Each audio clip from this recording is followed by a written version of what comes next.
Kasane ra butuh marmer gitu loh. Tapi resik wis cukup kan gitu. Nanti lho. Ketake itu pesannya di situ aku ra butuh marmer, karena dia di marmer. Dia merasakan di situ itu enggak ada kedamaian, tapi di tempatnya Ki Pembayun di situ ada kedamaian gitu loh. Cuma kok aku ra dopeni gitu loh. Setelah dari situ dia ke sana melihat marmer harusnya adem tapi enggak adem. Kita menghargai dan menghormati seorang wanita. Benar. Karena di Jawa ini kan wanita ini kan semuanya mesti di belakang kesedihan. Mesake Pembayun setelah ini sudah tercapai, Pembayun ini disio-sio. Iya. Dibalekke.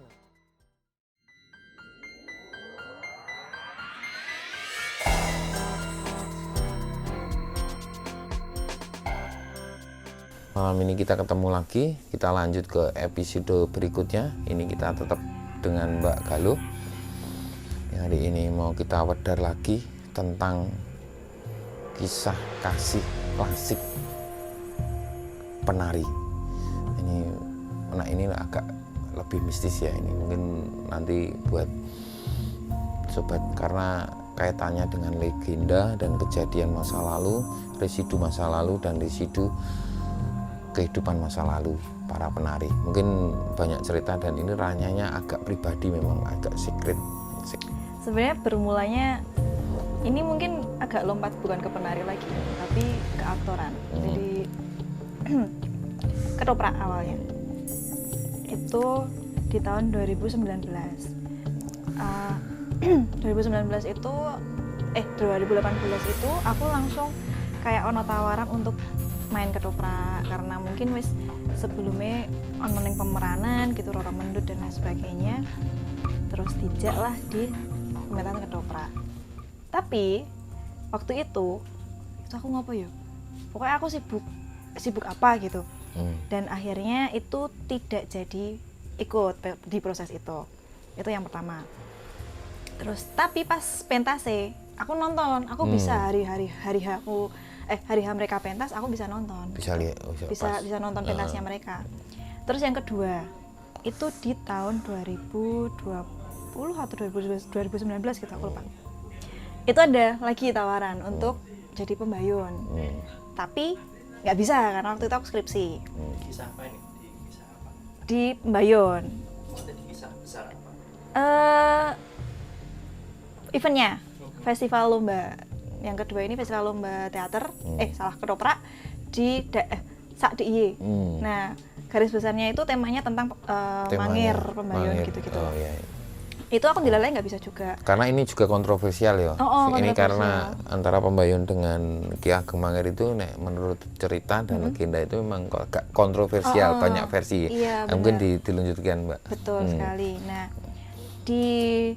pokoknya di sebelum itu tuh aku sering melu ketopraknya itu sebagai bintang tamu. Jadi memang tidak sebagai tokoh sing memerankan sopo gitu, enggak, tapi loh neng bintang tamunya gitu. Jadi menggur yo selingan terus engko ngenai wejangan-wejangan ya seperti itulah di satu fragmen, satu scene gitu. Urung pernah sing sampai pas lakonnya Pembayun terus aku bisa. Itu tuh enggak ora cocok lah. Terus ternyata di 2 kali tawaran iki itu tokoh Mangir dijebleske. Itu endingnya yang mereka pakai. Terus setelahnya itu ono tawaran lagi buat main ketoprak. Lakonnya Pembayun, tapi judul lakonnya disadur jadi Kembang Kemarung. Nah, itu karyanya Andi Setiawan. Dia penulis naskahnya. Terus sutradaranya itu Cah Gunung Kidul, aku Pembayun. Nah, waktu itu ketika proses kok dilalai itu intinya jadwal tuh selalu mulus bisa semuanya. Terus hari H pentas juga yuk kayak lancar wae gitu. Nah, tapi ketika proses latihan kui sutradaranya loro, terus proses itu jadi tidak maksimal. Yang terjadi adalah ensemble kita tuh bikin sendiri gitu. Si sutradara ini hanya istilahnya jahit-jahit tok gitu, tapi yang bikin kita istilahnya main ki penak kui karena kita semuanya tuh saka ngisor kabeh. Mulai mendalami kuwi bener-bener glosor banget lah. Karena sutradaranya juga nggak bisa maksimal loro. Pas hari H pentas, ini mulai keanehan itu pas hari H pentas. Karena waktu itu nggak bisa buat sowan, nggak bisa buat minta izin secara langsung. Akhirnya kita cuma berdoa bersama. Terus ono petuanya di situ buat istilahnya njaluk pengestu, njaluk izin. Itu kita bareng-bareng di situ, ada Baru Klinting, ono tokoe Juru Mertani, ada Mangir Pembayun sama Panembahan. Kita bareng-bareng berdoa dan kita disangoni kantil. Pak kantil, per orang itu dapat 2 kantil, kalau nggak salah. Atau cuman aku ya yang dapat 2? Ya, pokoknya aku dapat 2 kantil. Iya, iya. Nah, beliau ini menyampaikan bahwa ojo ngasih kantil iki ketika pentas hilang. Akhirnya waktu itu mikirku adalah piye yo ben ora tiba, karena aku ada ganti kostum. Nah, akhirnya tak selipin nggon susu. Nggon kemben gitu. Karena mungkin hilang kan, karena gantinya itu cuman luaran. Nek misalkan ning kene mungkin pas aku adegan ning ngisor, adegan ning dhuwur, lompat-lompat atau apa, aku iso tiba. Tapi ning kene ya gravitasi ke bawah kan nggak mungkin. Nah, akhirnya tak taruh situ jebret.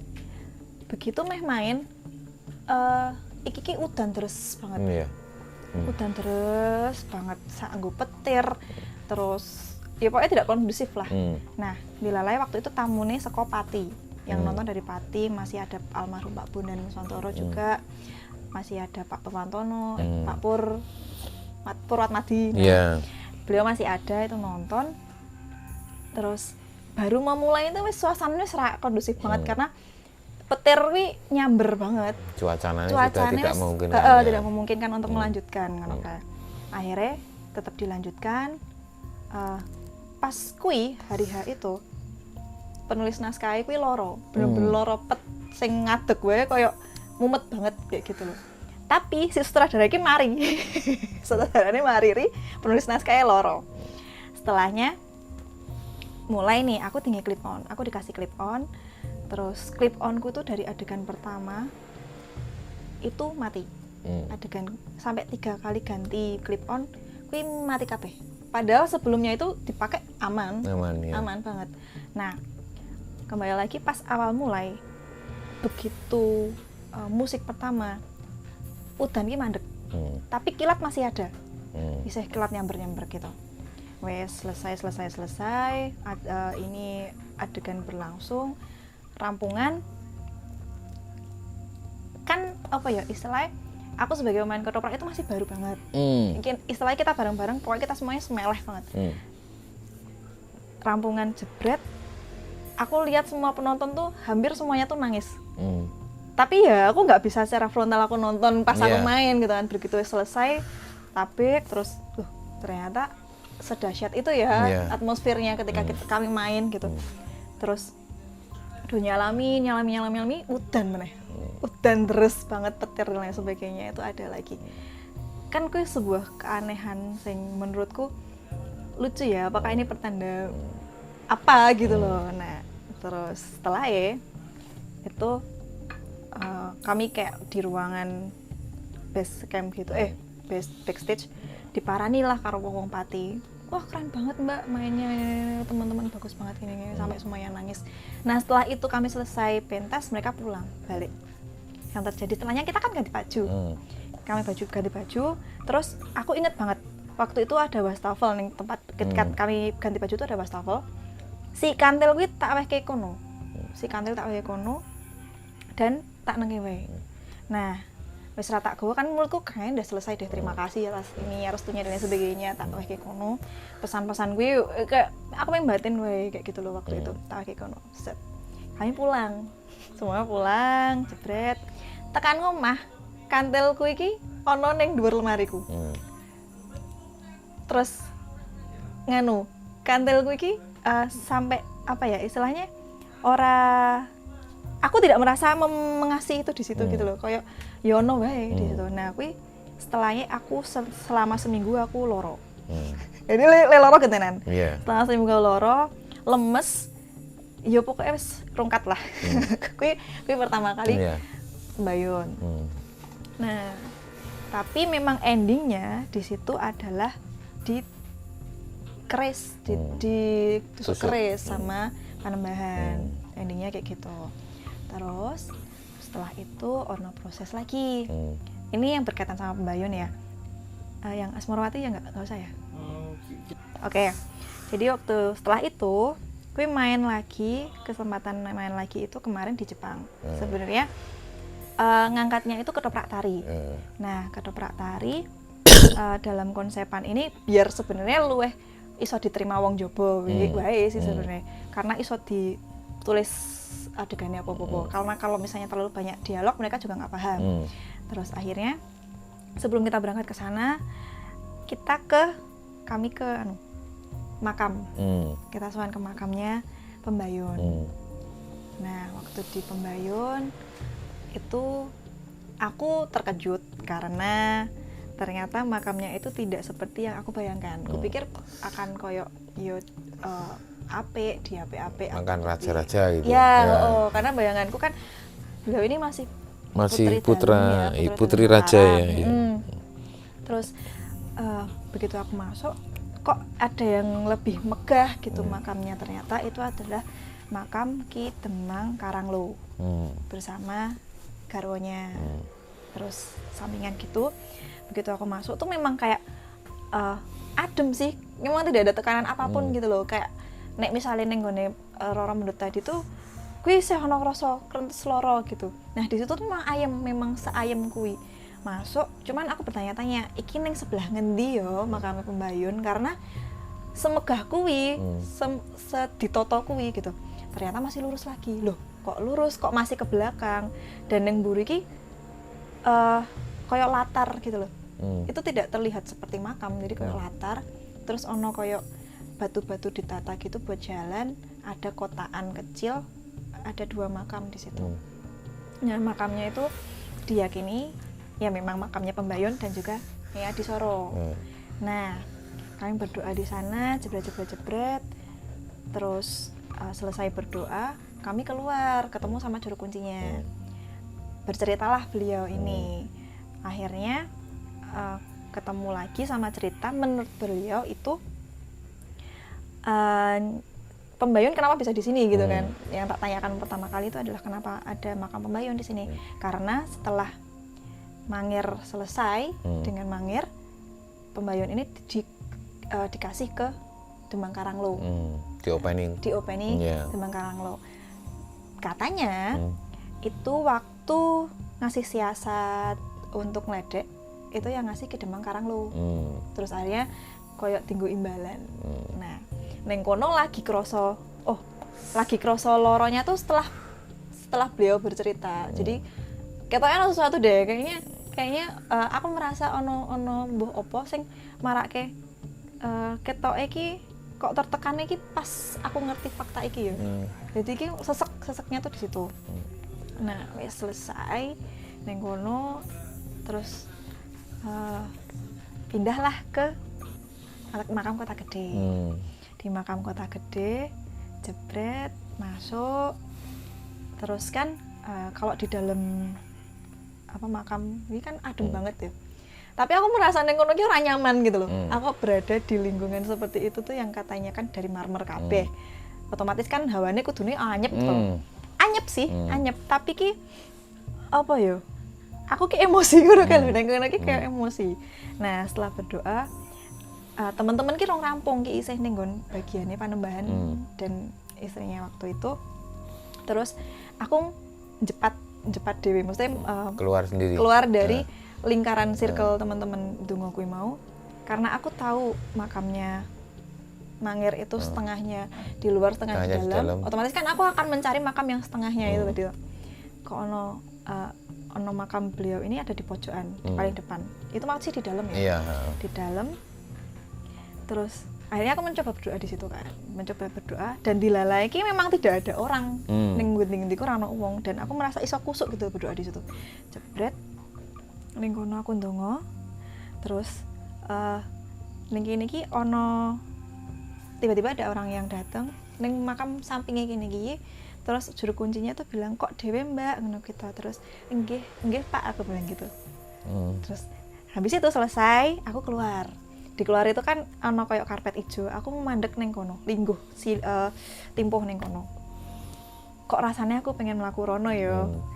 Akhirnya aku berjalan ning makam yang diyakini ada makamnya beliau itu tadi. Aku mau rono tanpa aku ngliling dalan. Aku iso ngerti dalan iki sampai tekane sampingnya caket. Padahal kan makam beliau itu tuh ada makam banyak banget yang tidak beraturan gitu di depannya. Aku soal lingguh ning kono, aku timpuh. Aku mencoba berdoa lagi. Nggak tahu kenapa aku pengen berdoa lagi gitu. Terus yang terjadi adalah aku menangis. Tapi nangisku kayak orang sing tes ora tar banget banget, dan itu durasinya ternyata cukup lama aku nangis ning kono. Terus sampai teman-teman ki wis rampungan saka nggone Panembahan, terus ning nggone Raden Ronggo, ning ngendi ning nggone Mangir sik jero, sampai mereka keluar, aku tuh belum selesai berdoa. Karena aku meyakini Al-Fatihah aku tuh rampung, tapi Al-Fatihah aku ora pernah rampung. Nggak pernah selesai gitu loh. Ternyata itu durasinya lama banget. Terus begitu aku merasa ketoknya wis rampung. Kuwi teman-temanku langsung ternyata begitu aku ndelok kanca-kanca wis melu nangis, ndelok kayak aku nangis. Selesai dari situ, wis kita cerita di luar aja gitu. Kita cerita di luar. Mereka nggak berani untuk menanyaiku banyak sih waktu kuwi. Terus ya wis selesai kono. Karena waktunya mepet, akhirnya kita tidak neng Mangir, neng Pandak. Akhirnya memang berhenti di Mangotapan. Terus sing terjadi setelahnya aku kangsen karo sing dadi Mangir untuk sowan ning gone Pandak iku, ning gone Ki Ageng Mangir yang petilasanya itu. Kangsenan pertama kita nggak jadi ke sana karena bapaknya yang jaga ini belum siap. Istilahnya gitu. Terus kita datang yang kedua, kita berdoa, terus minta kelancaran dan lain sebagainya. Terus aku ning kono kok merasa tidak nyaman gitu loh. Aku merasa tidak nyaman dan aku pengen cepet-cepet bali. Kui lucu nih meneh pas aku OTW ke sana. Kui kaya dihubungke.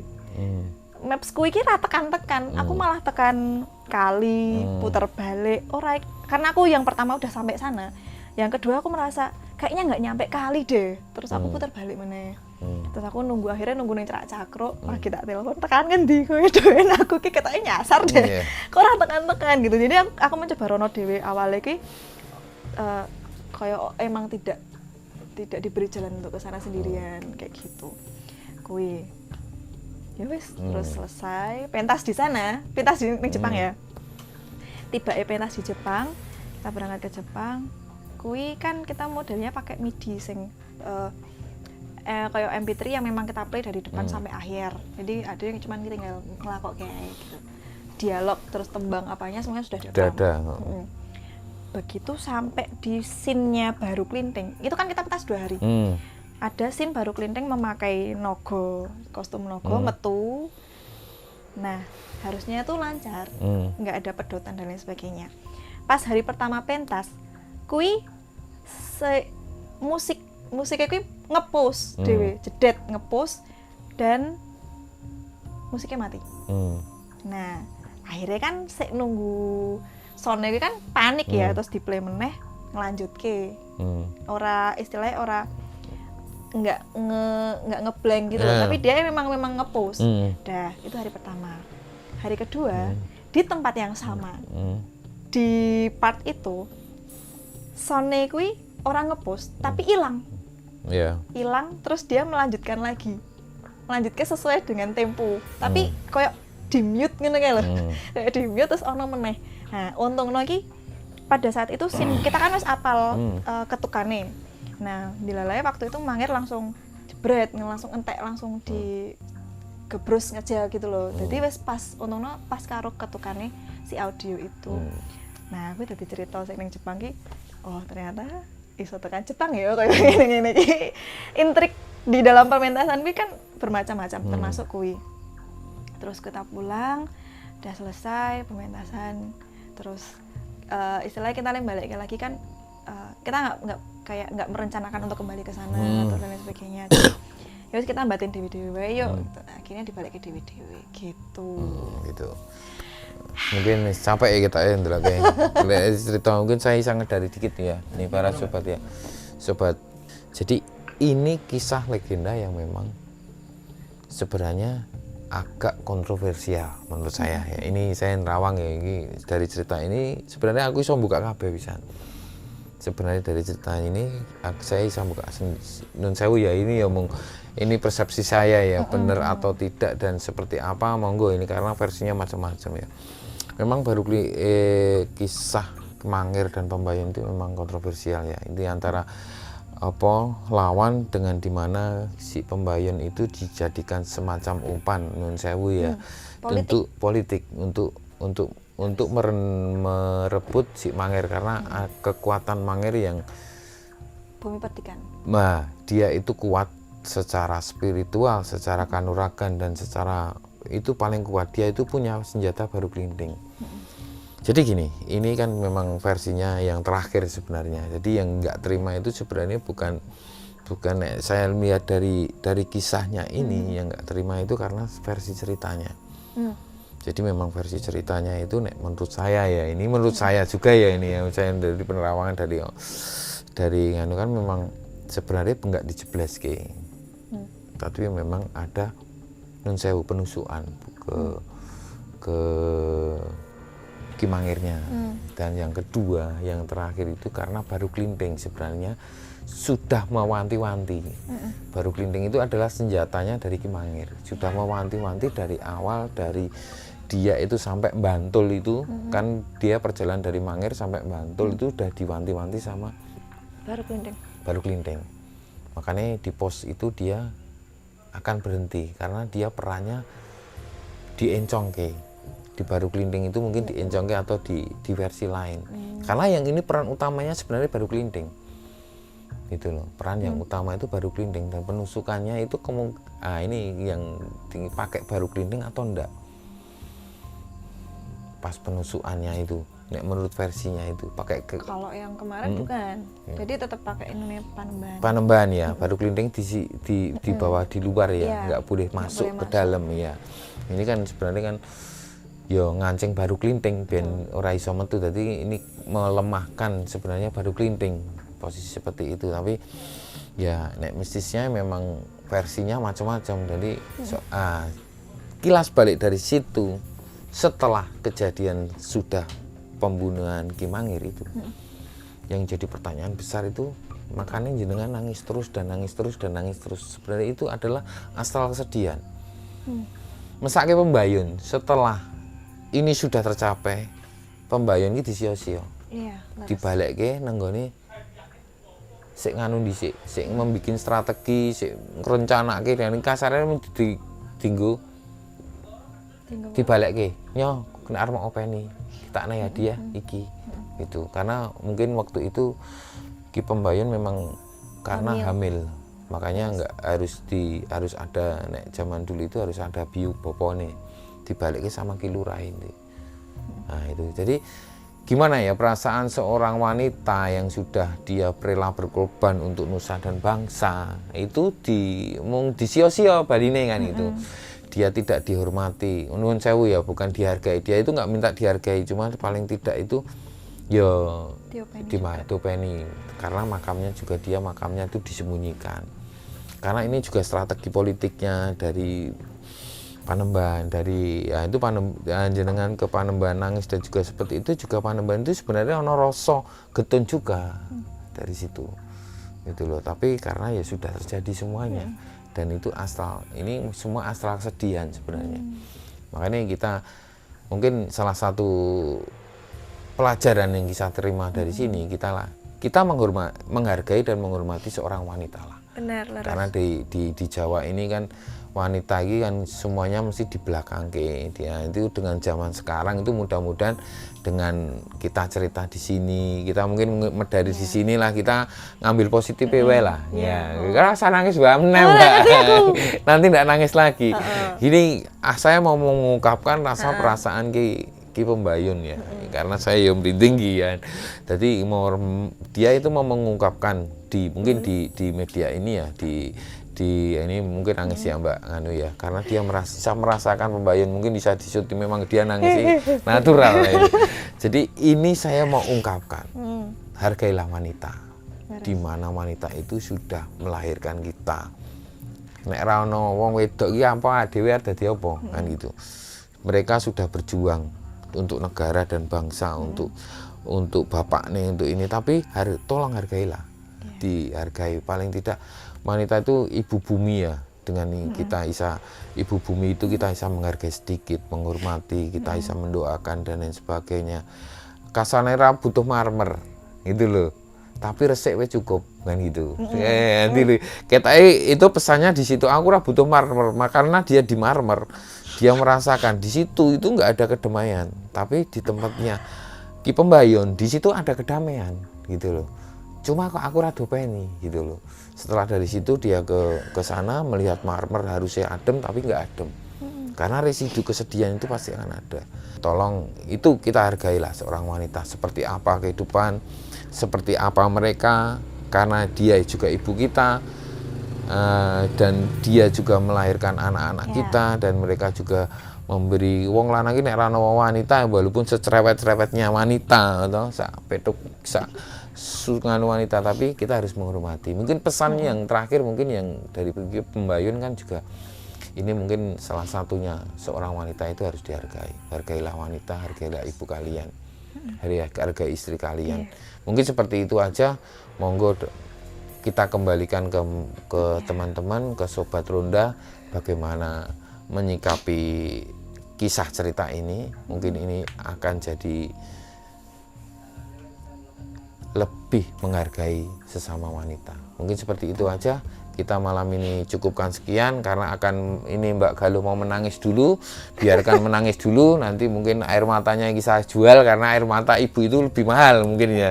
Biar selesai dulu dengan nangisnya, nanti kita bisa jual beli air mata ya nanti di sini ya Mbak Galuh ya, biar ini ya jual beli air mata ini, air mata ibu ya ini, biar mungkin seperti itu ya kisahnya. Monggo Sobat Ronda malam ini malam yang terbaik buat ibu-ibu dan buat para wanita. Mudah-mudahan semoga berbahagia semua ibu dari semua alam. Mungkin seperti itu. Selamat malam, Sugeng Dalu, Wilujeng Rahayu.